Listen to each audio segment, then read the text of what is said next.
Hello everyone, welcome back to my channel. For those who have watched my previous videos, you realize that today I've got a very different table setup in front of me. This is because this won't be the usual presentation or review, but I will dive into custom painting my Bumblebee model kit here. If you wish to see the assembly video, please click on the video card on top of this video, or please click on the link in the description below. Before we start, please subscribe and click on the bell icon if you wish to receive notification for my new videos. This is because this custom work will be in few parts or episodes because I won't be able to finish it today in one video. Now please bear in mind, this is not in any way a tutorial. This is more like a video log of my work, and of course I will be sharing some tips that I found on the internet.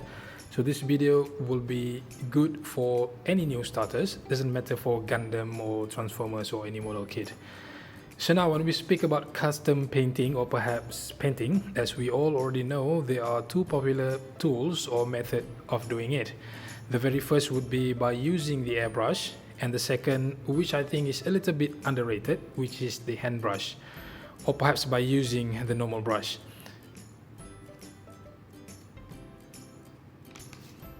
This too, of course, has its own pros and cons, but I will be using the hand brush for this video. Before we look at the tools, every new starter will usually wonder what is the basic knowledge that you should have before painting. So the first thing would be, I think we should visit the layers. Okay, so the first would be the undercoat. This is where you will be painting your figures with the first layer of paint. It's not basically a paint, but most of you will know it as a primer. If your painting is just some kind of touch-up or just a small bit of an area, a battle damage or something, a scratch effects, you might not need the primer. However, if you are talking about painting the large surface or the whole figure, you would like to have maybe a darker yellow, for example, so you will need to use the primer. This is because it will give your paint something to hold on. If you apply the paint straight away without the primer, it might not stick to the figure. The plastic might be smooth or slippery, and the paint will not stick to it. You can just simply brush it off. It comes for the primer, it comes with a liquid like this, where you can use your hand brush, but it could also come in a spray can. So the primer comes with only limited colors, white, gray, and I once saw pink or brown. And then number two will be applying your paint, the colors that you like, and the weathering, the battle damage, and scratch, whatever it is that you want to do. As usual, this is the thing that we usually know and wanted to do. So the first thing we want to do is paint, but we don't know about anything else. Okay, so it's good to know to use the primer, and then only you paint on top of the primer. And the last one, the third layer, will be the top coat. The top coat is something that you will use to protect your paint. So what I've got here is matte varnish. Okay, so I've been advised not to use the gloss varnish, but instead use the matte. Okay, so something good to know. So whatever it is that you have done on the second layer will be protected by this layer, by this top coat. It's a clear liquid, so it won't have any effects on your second layer. You can still see the color clearly and correctly without it got mixed or something. So in this video I won't be jumping straight away to Bumblebee, okay, but I will use this fork here to test and get a feeling of these liquids and paints. Using a plastic spoon is preferable, but the spoon usually comes in white, and my primer is also white, so you won't be able to see the difference. Hence I'm using this black fork as a test subject. Okay, so as usual, the tools Okay, so of course you need to have your brushes. Okay, it's preferably you have multiple brushes, slightly big, brush so that it could cover more surface. Okay, and this one a bit smaller surface. Okay, and then I've got another one, very pointy perhaps, so that one is used for you to make a like a lining or something. Okay, all right. So this bumblebee is very small, just about 9 centimeter tall, so it will be harder for any new starters. Okay, so if you look at properly, this brush will cover that kind of surface. Okay, so usually you will need to use the big one.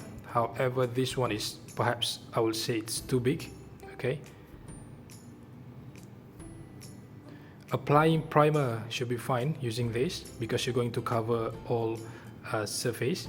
However, if you would like to start with painting, then this one here should be fine. Okay, again, it will be worth it if you have multiple brushes. This one is all soft brushes. If you could have some stiff one, that one is for applying weathering. Okay, so this one is too smooth. It's good for painting but not for weathering, but we'll visit that later. Okay, but it's just good to have multiple brushes when you start painting.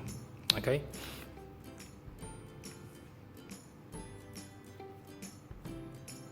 so now let's start with the primer. Okay, let's give it a good shake. Okay, of course I'll put this bumblebee aside. So I'm going to use this large brush.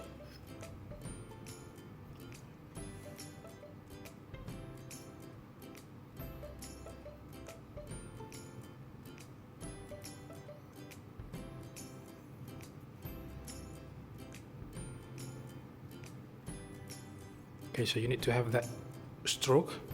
Okay, just maintain the stroke, maintain the direction so that you'll have a nice paint over there.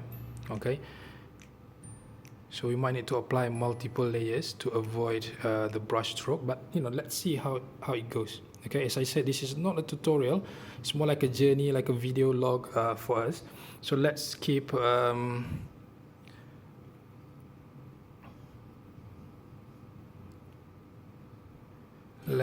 working together, doing some tests, some experiment on this thing, so that we'll know what will happen. Okay,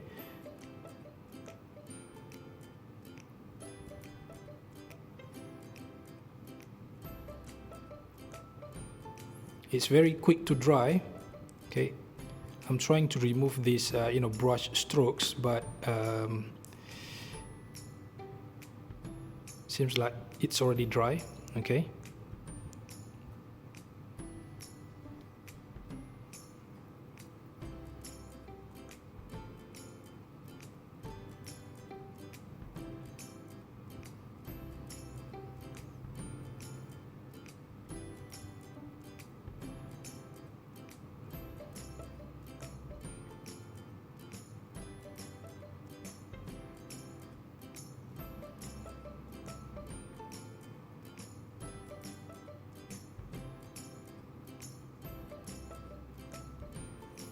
I'm going to leave it to dry.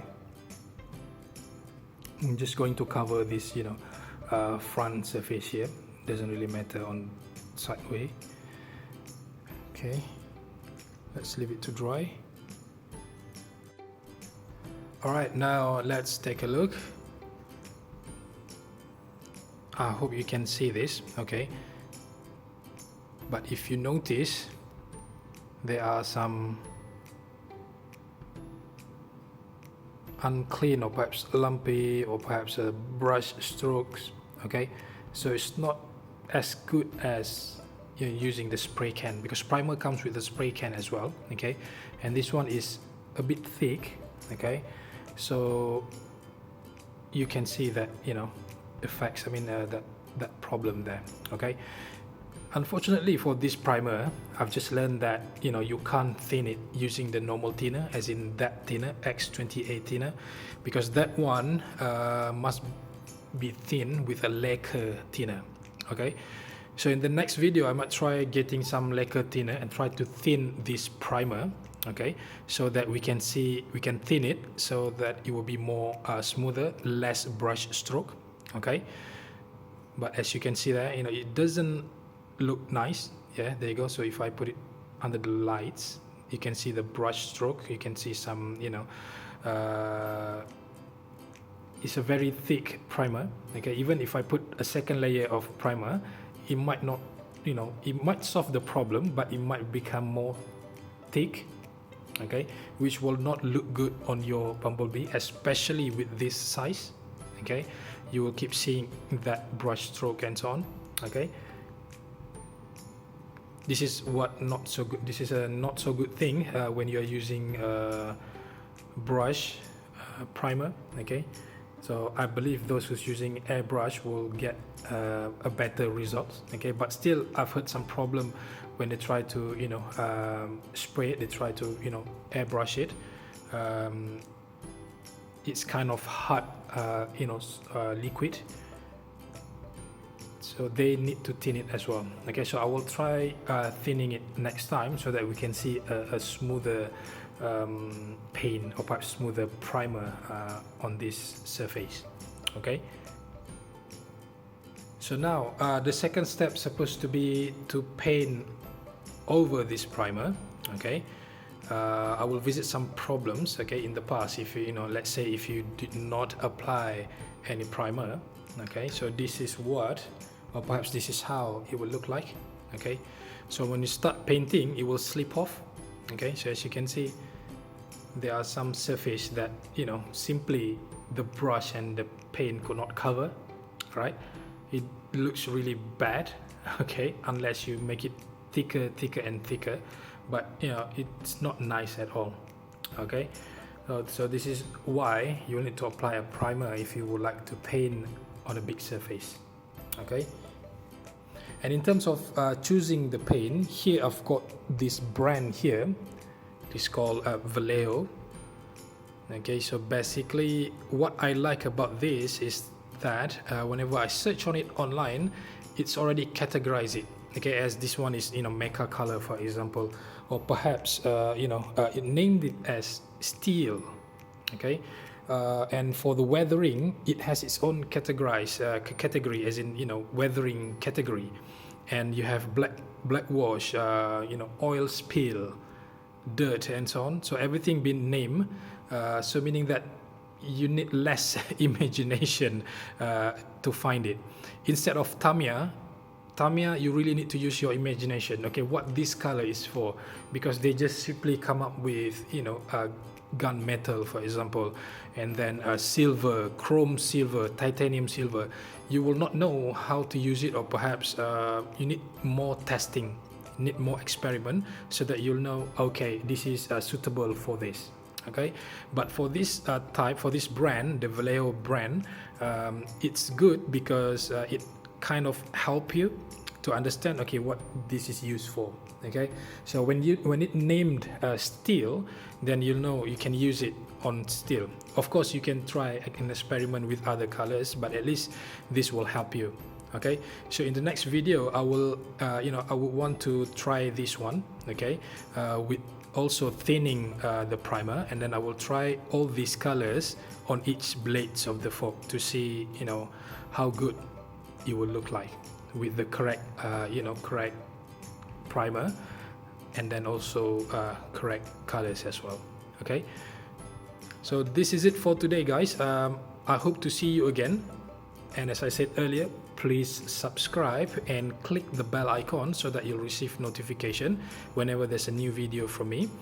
I can't finish this you know, in this video, because it will be a very long process, and I would aim to educate you as well, or perhaps share our knowledge, So that's why, you know, I'm going very slow about this. See, as you can see, we've got experiment today that doesn't go so well, okay, doesn't look very nice.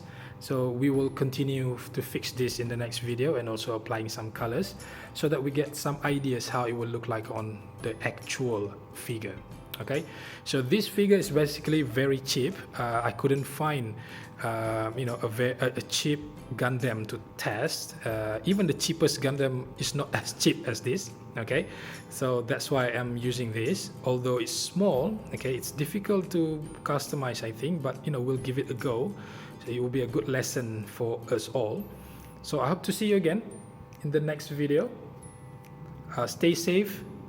Cheers then. Bye bye.